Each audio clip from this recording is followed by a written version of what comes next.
Siempre con gusto. Ricardo, buenas tardes. Julio, muy honrado de esta oportunidad para conversar contigo y tu audiencia, pues sí, de estos hechos extrañísimos del fin de semana.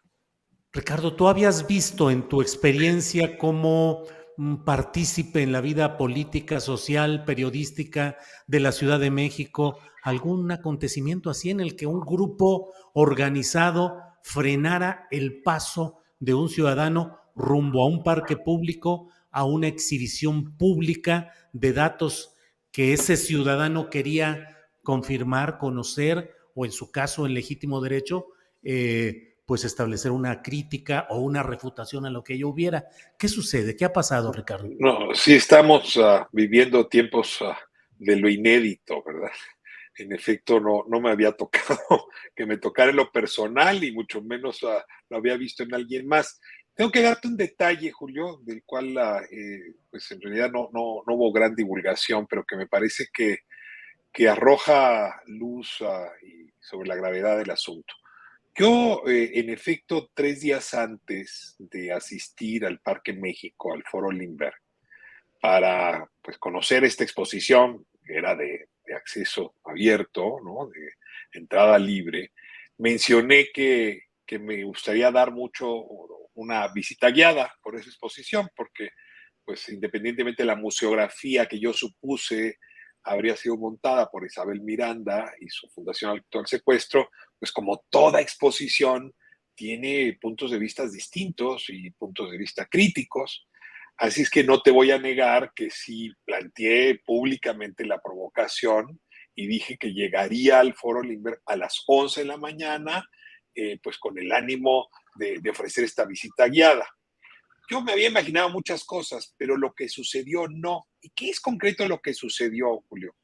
Que me cité 15 minutos antes de esa hora a 1 kilómetro de distancia del Parque México, del Foro Limber, en la esquina que hacen las avenidas Tamaulipas y Michoacán, en un pequeño café donde llegaron puntualmente varias personas, la mayoría de ellas mujeres, y te tengo que aclarar, mujeres de cierta edad, mujeres de arriba de 65 años, de 70 años, quienes nos agrupamos para llegar juntos al encuentro con el contingente más grande. Entonces, lo que tú viste como escenas de confrontación no ocurrieron en el Parque México, ni en el Foro Limber, sino a escasos 50 metros del lugar donde yo me cité con estas personas. ¿Cómo me cité con estas personas? Vía WhatsApp, Julio. Y esto nos reúne con la conversación que tuvimos la última vez aquí en tu espacio. O sea, Sí. alguien tuvo acceso a mis comunicaciones WhatsApp otra vez. Y bueno, pues en este caso no cabe duda que la beneficiaria de ese acceso fue Isabel Miranda. Y entonces se le dio la instrucción a este grupo de, no sé cómo llamarlos, déjame utilizar lo más aséptico posible, bloqueadores profesionales, si la palabra existe, que me cierran el paso entre la avenida Mazatlán y la avenida Nuevo León, que en realidad pues es un tramo muy corto. Y pues ahí tienes justamente esa es la imagen. Si tú ves ahí, yo estoy parado entre esas dos avenidas. Y luego, pues sí, hay un momento en que, como estaban en una acera, alcancé a ver, quizá en un mal cálculo de mi edad y mis posibilidades, que había un flanco abierto en la acera contraria y eché a correr hacia una patrulla para justamente, digamos, abrirle paso al resto de las personas que venían y que la patrulla nos recibiera. Luego nos volvieron a bloquear más adelante, pero fue ahí, tengo que aclararte, donde por echar a correr imprudente, pero pues sí me sentía acosado, sí me sentía encapsulado, me lastimé la pierna, que bueno, fue uno de los asuntos que desagradablemente me cayeron después de este episodio. Aún así, Julio, después entre Nuevo León y el tramo que quedaba, nos impidieron pasar, tuvimos que irnos cada quien por su lado para llegar al parque y se fue poniendo cada vez pues más desagradable el asunto. Lo decía un colega nuestro, Héctor de Mauleón, nunca había visto una manifestación contra un ciudadano. Pues no, la verdad no la había habido. Es una cosa particularmente extraña. Y más que cuando les pregunté que cuál era la razón, pues lo único que sabían responder es esa, estamos con la causa. Y cuando decía, ¿y cuál es la causa? Sí. No podían mencionar, articular ninguna otra razón que bloquearme el paso. O sea, claramente fueron pagados para que no pudiésemos llegar. No me refiero al contingente en general, las 7, 8 personas que íbamos marchando, caminando sobre Avenida Michoacán, que no pudiéramos llegar al Parque México. Ricardo, ¿y cuál ha sido la respuesta de las autoridades? No sé, las delegacionales, las de la Ciudad de México, en términos de procedimiento judicial, ¿hay algo que tú hayas entablado alguna denuncia? ¿Qué respuesta hay? A ver, hay un contexto un poco más amplio que quisiera ofrecerle a tu audiencia para responder puntualmente a lo que me preguntas. Como sabes, en la primera sala de la Suprema Corte de Justicia se está discutiendo un amparo que puede ser muy importante para la historia judicial del país, tan importante o más que el caso Cassés o que el caso Acteal o que el caso Ayotzinapa, por la cantidad de elementos que configura. No exagero al decir que va a quedar en los anales de la historia. Y en ese sentido, pues yo estoy convencido, Julio, de que estos debates se deben dar en los tribunales. O sea, si por mí fuera, pues que la discusión se dé con magistradas y magistrados, ministras y ministros, jueces, que revisen los documentos, las pruebas, las testimoniales y juzguen. El problema es que desde el principio este caso ha habitado, ¿no? Ha parasitado un ambiente externo a los tribunales. O sea, esto empezó con espectaculares, ¿no? Recordarás en 2006 la cantidad enorme de Claro. espectaculares, la presión política que implicó, en fin. Las víctimas del caso Wallace, ¿no? Las víctimas de la falsa desaparición y muerte de Gualberto, tuvieron que revivir en fecha reciente, y te pido un segundo, Julio, que te pongas en su cabeza, tienen hijos, hijas que son inocentes, y tuvieron que revivir el trauma de volverse a ver en las alturas de los espectaculares, con un pequeño rectángulo en los ojos, pero pues ahí uno reconoce a Brenda Quevedo, a Juana Hilda González Lomelí, en fin. Con una serie de argumentos expuestos en esos espectaculares, según mi registro, son 52 solo en el Valle de la Ciudad de México. Hay otros tantos en otras ciudades. Y bueno, calcula que hay espectaculares que valen 400,000 pesos, más o menos la renta mensual, hay otros que costarán un poco menos, pero calcula que en promedio vale 150,000 pesos el costo de tener esa información falsa colgada en espectaculares. Y te digo falsa porque revisé cada espectacular y no corresponde a lo que dice el expediente ni a lo que va a revisar la Suprema Corte. Sin embargo, Julio, pues no hay manera de que las víctimas del caso Wallace y tu servidor que ha venido acompañándolos desde el lado del periodismo, pues puedas contravenir, contrarrestar esa información. ¿Quién tiene 150,000 pesos por espectacular para responderles? Y en ese sentido, Isabel Miranda comete, si me permites así, un error al querer hacer esta misma exposición del material de los espectaculares en un foro público como el Foro Limberg, porque dicho coloquialmente, pues nos puso el juego a nivel de cancha. O sea, en fútbol llanero, pues sí le hacemos, ¿no? Y entonces era muy fácil ir al Foro Limberg y ahí sí discutir los argumentos. Y entonces y sí, ahí se planteó hacer un Instagram Live y en efecto hacer una visita guiada que pudiera transmitirse en redes. Ahora, ¿en qué contexto hicimos esto? Y aquí es donde viene el tema de las autoridades. En el contexto en el que una autoridad administrativa, un juez del orden administrativo, ordenó a Sandra Cuevas, que es la alcaldesa de Cuauhtémoc, y también a las autoridades de Tlalpan, que bajaran ya esos espectaculares. Hay una orden judicial de la Ciudad de México para que bajen esos espectaculares. Y no solamente, lo que dice esa orden es que queda prohibido continuar estigmatizando por razones de sexo, de, fin, de presunción, afectando presunción de inocencia a estas personas. Entonces, en ese sentido, estaba prohibido que Sandra Cuevas montara esta exposición. Yo supuse, la verdad, porque el parque pues es patrimonio de la ciudad, que había sido Sedubi, ¿no? Quien había dado estos permisos, pero muy rápido los titulares de Sedubi, concretamente Inti Muñoz, me avisó que no tiene nada que ver el gobierno de la ciudad, sino que era la alcaldesa quien le autorizó a Isabel Miranda a montar esta exposición. Con respecto a la policía, pues sí, los alcaldes tienen que ver con los jefes de sector policial y yo sí te puedo asegurar que el sector de la policía de la Ciudad de México, de esa zona de la Cuauhtémoc, estaba en complicidad con estos golpeadores y con la señora Wallace. También te tengo que aclarar que al día siguiente recibí llamada de Omar García Harfuch, preocupado por estos resultados y advirtiéndome que iban a tomar pues medidas en el asunto y una investigación, porque pues sí, claramente se ve que ahí hubo un acto de connivencia ilegal en más de un sentido y pues, en fin, atentatorio no solo contra derecho a la libertad de expresión, ¿no? Sino a todos estos preceptos que están contenidos en la resolución administrativa a la que hacía referencia hace un momento. Perdón que me alargue tanto, Julio, pero es que es realmente todo este contexto lo que se puso en juego con lo ocurrido el sábado. Sí, Ricardo, de acuerdo. Además, hay que detallarlo, pero pues me llama la atención pues que la autorización para esta exposición pública de la señora Miranda de Wallace fue otorgada por la alcaldesa de Cuauhtémoc, Sandra Cuevas, y en la misma demarcación de Cuauhtémoc se da esta actitud de policías que no dependen del mando delegacional, sino del general, del central de la Policía de la Ciudad de México, pero muchos ingredientes políticos y politizables en este asunto, Ricardo. Mira, Julio, tengo una anécdota que te puede dar y a la audiencia también un poco más de coloratura. 2019, ha de haber sido marzo del 2019, había un espectacular de la empresa Showcase sobre Avenida Revolución, muy cerca de un centro comercial.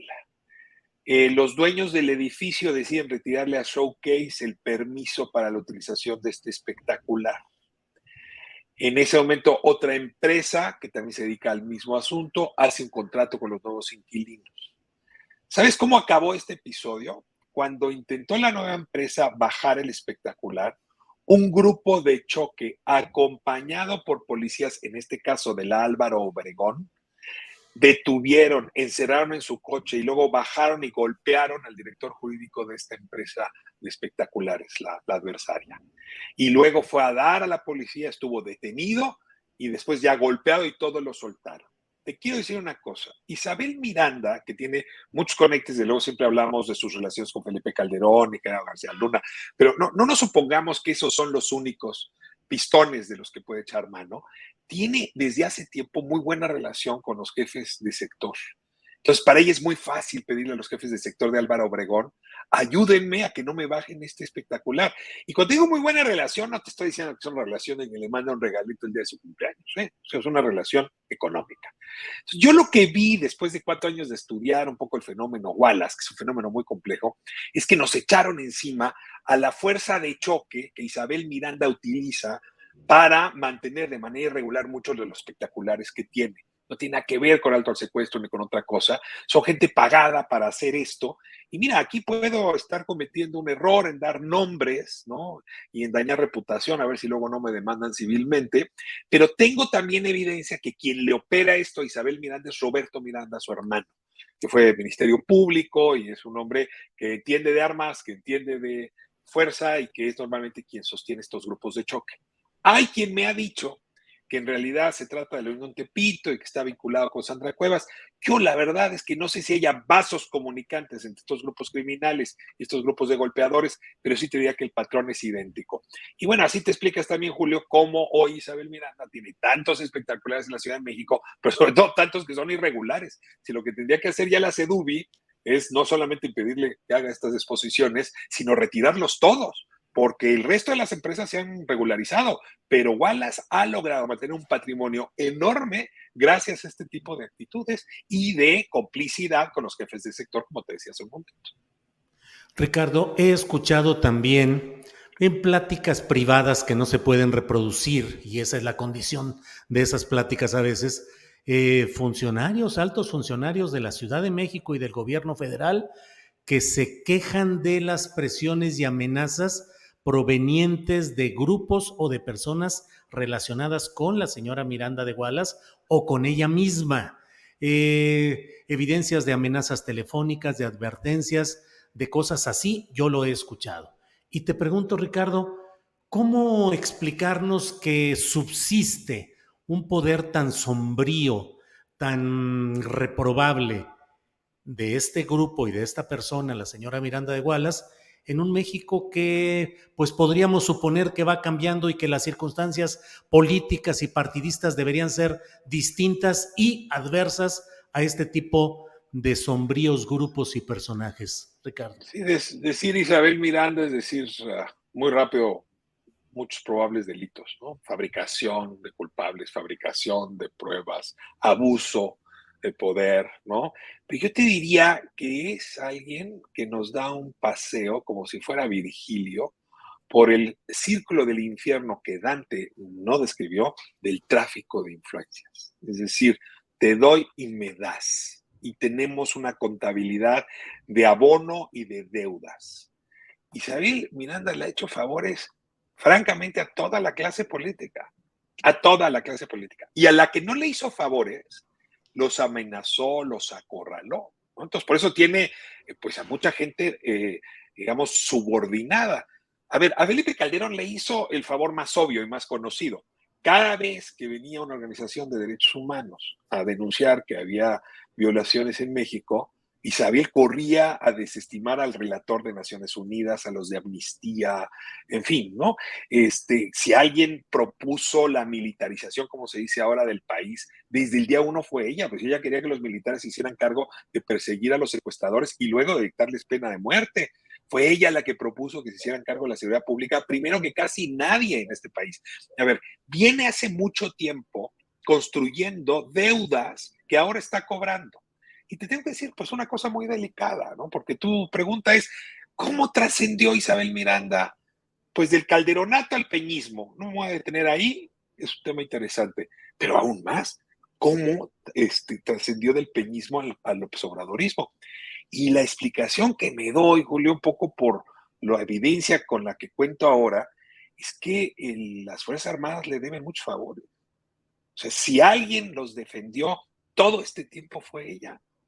En el caso de Ayotzinapa, contra el GIEI, contra la Comisión Interamericana, no quiso hacer un ombudsman del ejército, es decir, tiene muchos amigos dentro de las Fuerzas Armadas. No te estoy diciendo que sea Luis Crescencio Sandoval su amigo, pero el ejército es mucho más que el secretario de Defensa.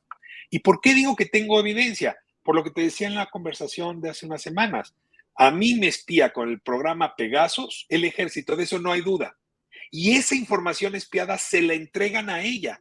¿A cambio de qué? Pues pagarle deudas previas. Y la verdad es que así como tiene nexos con los jefes del sector de la Policía de la Ciudad de México, la tiene con los militares, pero pues también la tiene, déjame decirte, con el fiscal, por ejemplo, de Campeche, ¿no? No ha roto nexos con él, o la puede tener en efecto con diputados locales de la Ciudad de México, o incluso con senadores que gobernaron la ciudad, o incluso tener subordinado, ¿no? Amenazado a uno que otro intelectual que la apoyó en su momento y hoy no se atrevería a hablar mal de ella porque sería una forma de reconocer que hizo mal su trabajo periodístico antes o su trabajo académico. Entonces, sí es un tejido, Julio, bien interesante para observar el tráfico de influencias y cómo a partir de esa capa se construye una corrupción que en México logra trascender sexenios. Ricardo Rafael, pues te agradezco como siempre que hayas tenido la amabilidad de platicar con nosotros sobre este episodio lamentable, preocupante por lo que implica en cuanto a obstrucción de libertades cívicas y el continuar con un clima de animadversión y de acción física contra libertades constitucionales y el derecho periodístico de asomarnos a los lugares públicos donde hay cosas que podemos ahondar en ellas por interés justamente de nuestro oficio y del interés público. Yo te agradezco mucho, Ricardo, a reserva de lo que desees agregar, esta oportunidad. Julio, yo también muy agradecido porque este espacio me lo abres cada vez que es indispensable. Y la verdad es que así lo siento, me siento abrazado, digamos, profesionalmente. Y pues ojalá y esta batalla termine pronto. Yo solamente agregaría ya que el tema se resuelva en primera sala de la Corte. Nadie más tenemos que decir ni agregar nada. Yo publicaré mi libro y mi análisis periodístico cuando eso ocurra. Pero aquí entonces es ahí donde se tiene que resolver. Y ojalá y ella ya guarde sus espectaculares, sus exposiciones y sus desplantes de poder, porque Julio, cada vez que quiere salir en público para hacer esta demostración de abuso, creo que se exhibe peor y creo que demuestra cuán falsa ha sido su causa. Te mando un abrazo muy fuerte, Julio, y a tu audiencia también. Muchas gracias, Ricardo Rafael. Seguiremos en contacto. Gracias y hasta luego.